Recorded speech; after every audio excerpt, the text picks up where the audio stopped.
ख़बर शामिल कंदासीं आवाज़ सिंध न्यूज़ चैनल मौजूद सिठार रिपोर्ट इशफाक अहमद शेख 25 फरवरी ते ठरी मीरवा में थींदड़ पीपल्स पार्टी के वर्कर्स कन्वेंशन में शिरकत के हवाले से सलाह मशवरा करण के लिए पीपी सिठार टाउन जो एक इजलास सदर हाजी गुलाम मुस्तफ़ा लुंड की सदारत हेठ संदस रिहाइश गाह ते थी गुजरियो, जैमें तालका सदर हाजी गुलाम अब्बास कुबर एडवोकेट जिन पिण ख़ुसूसी तौर पर शिरकत कई, जैं टाउन कमेटी सिठार के chairman engineer Kamran Abbas Kubar, councillor Ghulam Abbas, नौवल गुलाम अकबर, वसीर आफ्ताब अहमद, जागीरानी सराय अमीर हुसैन खास के लिए समेत आगा निजामुद्दीन लुंड, उस्ताद इजाज अली लुंड, मोहरम अली राजपर, शमीर अली, हाजी राजपर, इशफाक अहमद, वसीर गुलाम अहदी सोलंगी जिन पिण गॾजाणी में शिरकत कई। गॾजाणी में 25 फरवरी ते ठरी मीरवा में थींदड़ पीपल्स पार्टी के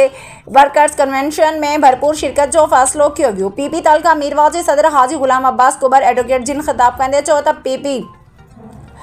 तालका मीरवा के सदर हाजी गुलाम अब्बास कुबर एडवोकेट जिन खिताब कंदे चयो त पीपी मुल्क के गरीब मज़लूम अवाम की पार्टी है, जैंजी क़यादत कारकुनन जो जमहूरी